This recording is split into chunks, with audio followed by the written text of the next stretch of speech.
This is the Best or Worst Podcast. And now, here are your hosts, Koji, Stevan, Sakai, and M. Martin Mapoma. All righty. Welcome. This is Koji. And this is Martin. And this is episode number 47. And this is episode part 2 of this week's episodes. And as we always say, just because this is episode 2 doesn't mean that you have to listen to the first one. The first one was we just really got to know Stevan and got to know him a lot and got to kind of talk about acting and all that stuff. So if you're interested, go check that out. If not, you could just listen to his best or worst here. Yeah. But we're gonna gonna you'll also hear about my my career as a porn star, which Koji brought up again. So yeah, that's a little bit awkward. All right, so our society is so focused on celebrity, we sometimes forget that regular people lead interesting lives too. Best or worst moment of your life? Hosts Koji, that's me, and Martin are here to let that's you, your story out. We put people on the spot. What are you going to hear? It could be funny. It could be poignant. It could be sad. You'll know when we know. Best or Worst is now a twice weekly podcast. On Tuesdays, we get to know our guests, and on Thursdays, we find out their best or worst moment. And today is Thursday. Actually, it is Thursday. That's odd. All right. We record this like a month in advance, so it very rarely happens that way. But Stevan, welcome back. No. Thank you for having me back.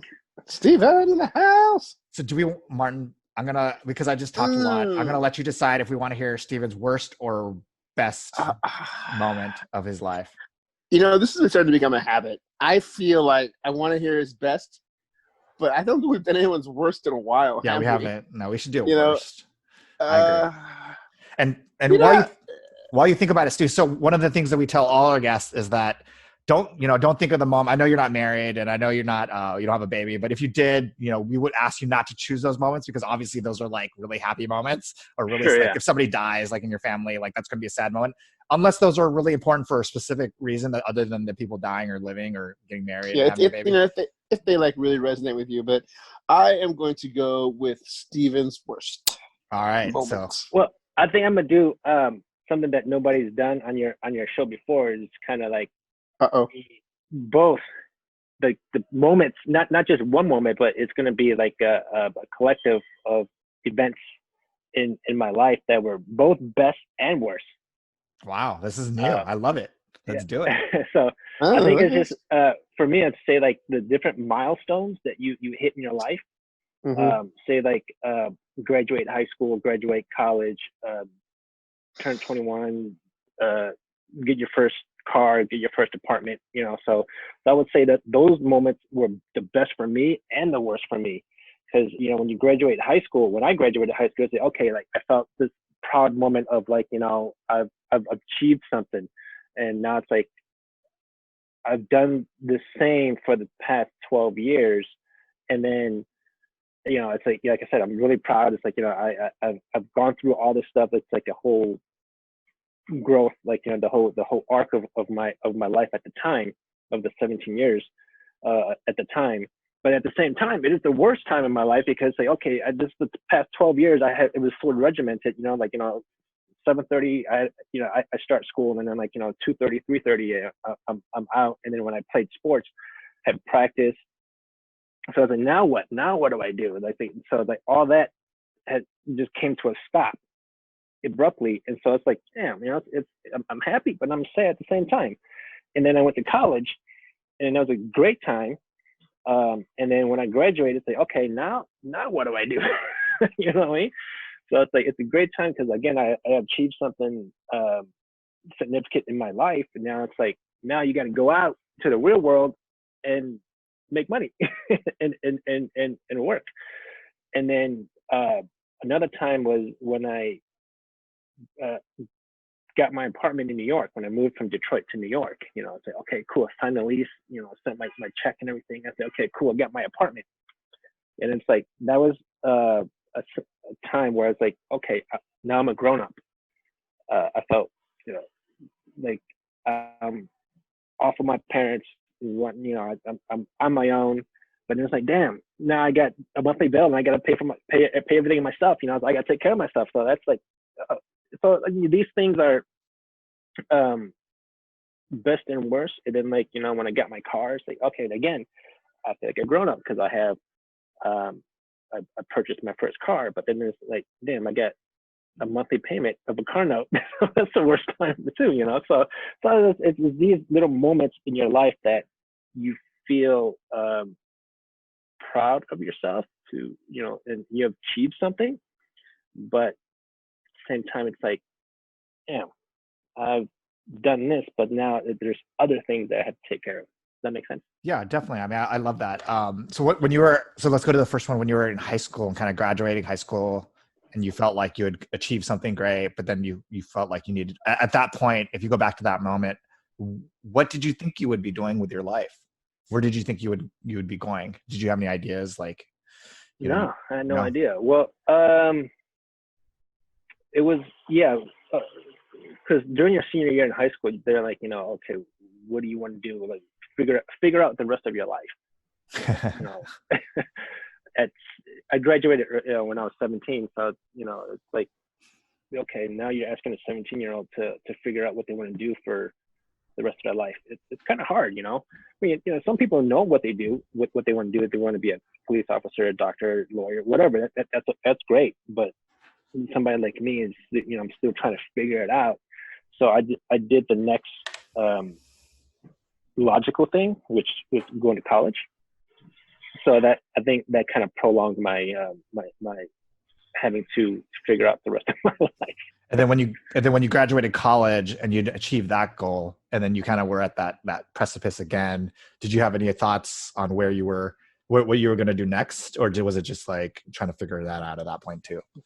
Yeah, I was trying to figure it out. Okay. So it's like I didn't really have everything planned out like I should have. Looking back now, Martin, you're gonna say, sorry, did I interrupt you? No, I know that feeling. I was just gonna say I know that feeling. Yeah. But again, like who does know? You know, like more power to the people that, you know, I doff my cap to the people that know what know what they want to do. But I was one of those people who say, hey, you know, I'll just figure it out as I go. Yeah. Well, I mean, that's. Oh, sorry, Martin. No, I was just saying, for me, it's funny because I knew from early on that I wanted to be an architect. You know, and after I graduated, you know, I actually went to architecture school, studied architecture, graduated, and it was. Then look at me, 2 years into, 2 years out of school, I ended up, modeling and became an actor and moved out here. You know, so and porn. Don't forget the porn. My porn career. You know what's kind of funny though about that? You mentioned the porn. I was working. I went to school in Kentucky. You know, don't hate me.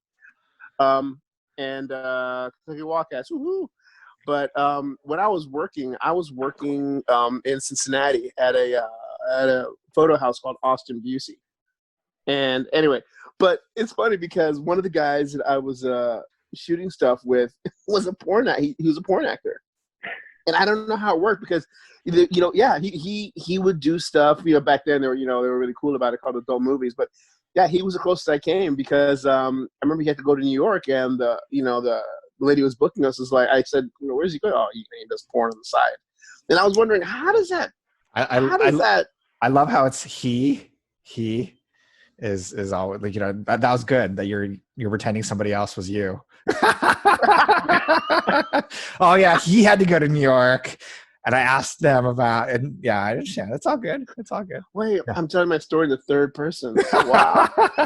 Well, Steven, that was one of the funny things. I was, there's this, my other podcast, Guy Code, was actually inspired by this fake internet video that came out like when I don't know how old you are. I think you were about the same age, but when I was in graduating college, there's this thing called the Wear Sunscreen.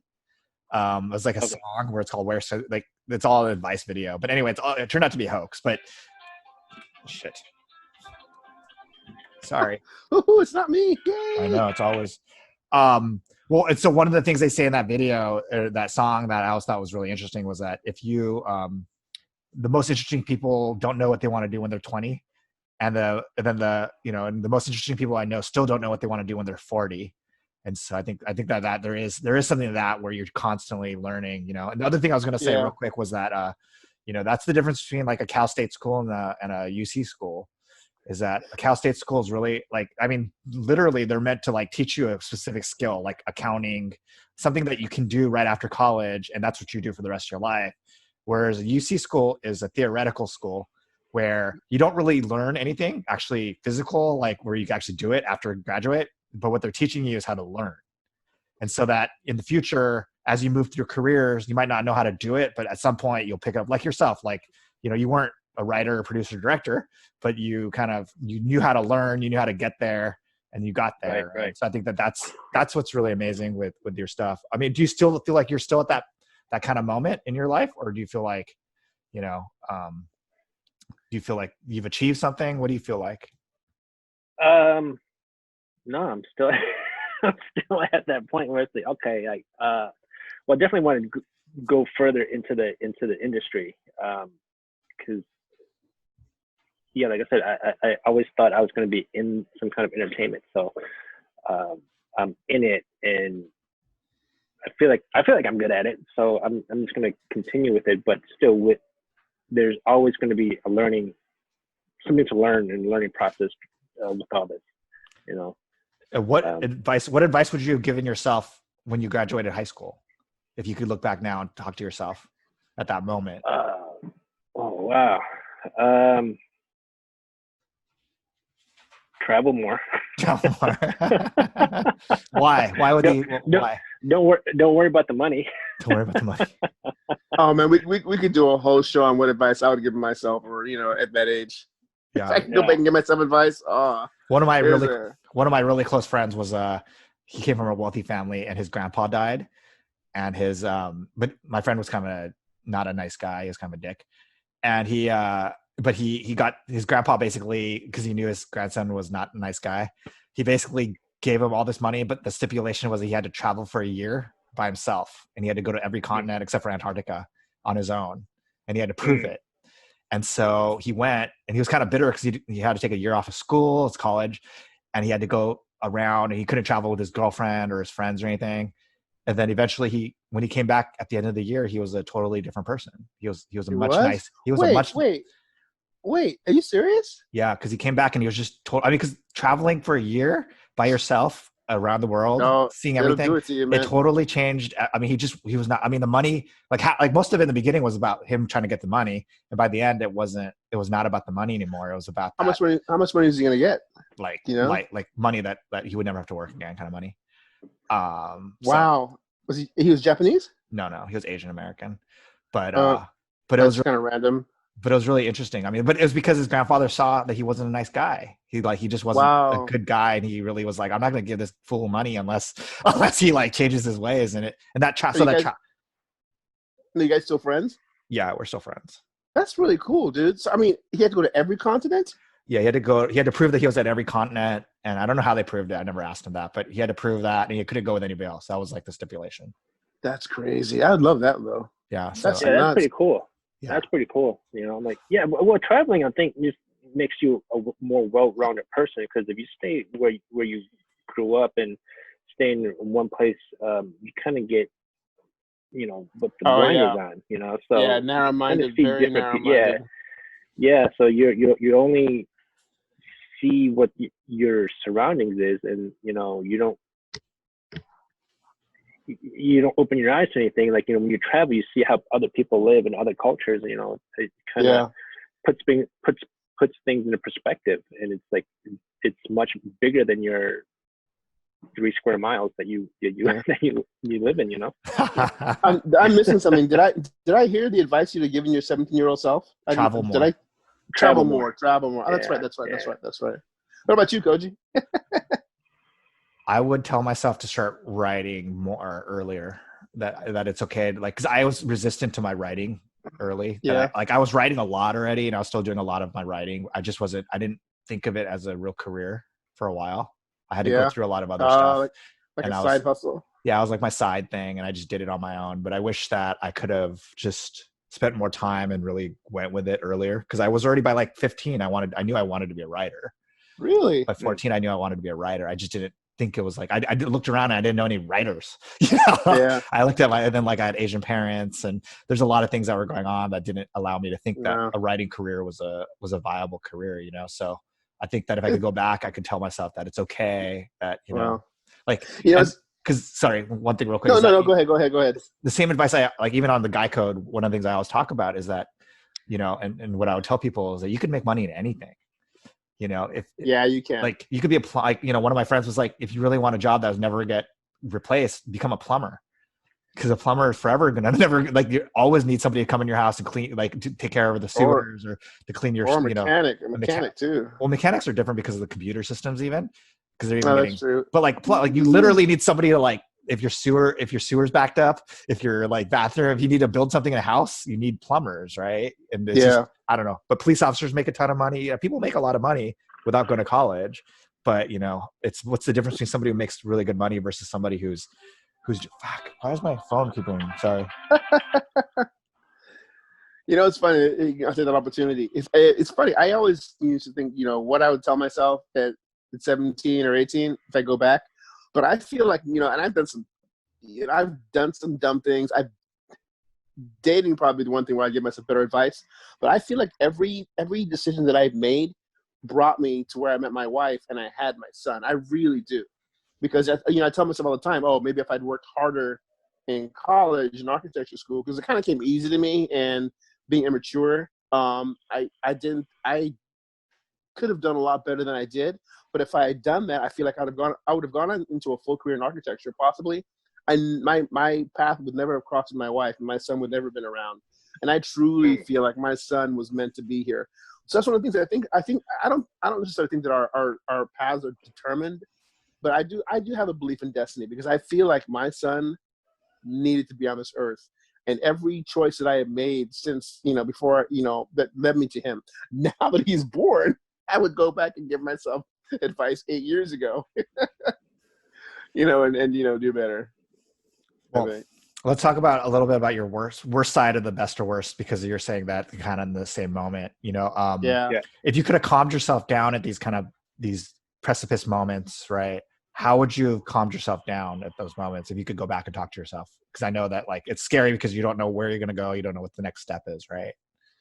Yeah. Well, I just tell them, if I were to talk to myself in those moments, it's like, hey, it's okay. You know, it's like everything is going to work out the way it's supposed to. Because we tend to make the issue bigger than it is, you know. And that's with everything, you know. It's like, you know, that's why they tell you to take, you know, don't make rash decisions on things. And then, you know, at the moment, it's like it's a big moment and a big achievement, but at the same time, it's like it's not.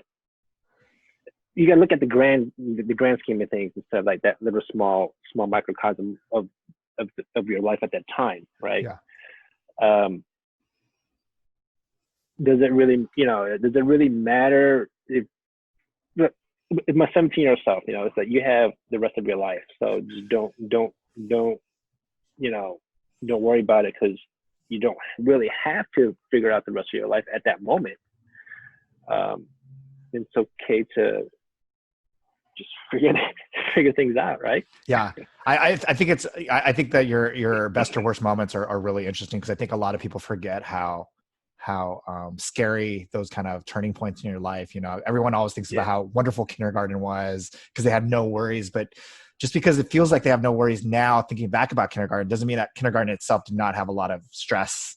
And, you know, at that time, kindergarten kids have a lot of stress. They have a lot of things going on in their lives that they have to worry about and think about. But when you're 50 and looking back at kindergarten, it seems like it's all like play and fun. But, you know, especially now, because I went through a kid going to kindergarten, and Martin did too, that we know what life was really like that in that time. But, you know, I think when we look back, we always think of are these moments as like really easy moments, like the transition from high school to college or college into adulthood. But you're right to call out those moments is really kind of big moments. Yeah, they are. Yeah, you know, when you go to college, you know, when you go off, I don't know about you, but I went off to college. You know, I stayed in the dorms and everything, and it was a great experience. But that first day when I got dropped off, my parents drove away. I'm like, shit.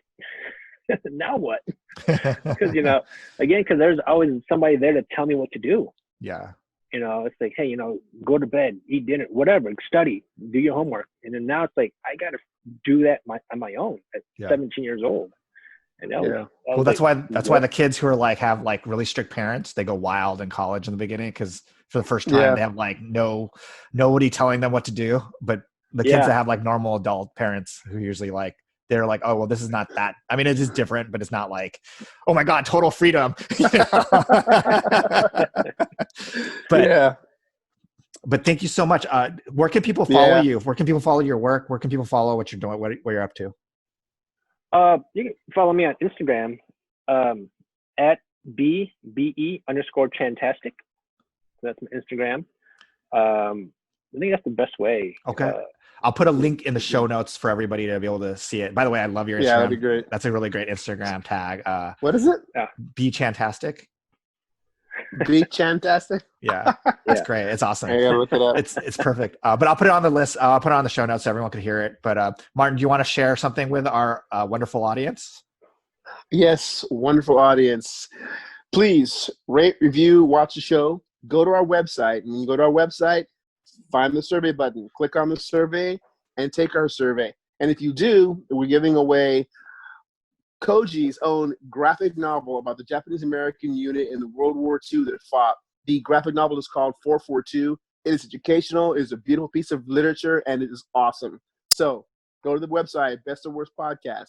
Look up the survey. Take the survey, and you might get a chance to win a graphic novel. It's awesome. It'll That's also what be I'm asking you to do. it'll also be in the show notes as well. So if you guys want to just click on the show notes, we could also get to that as well. But thank you, Steven. Oh, and one more thing too.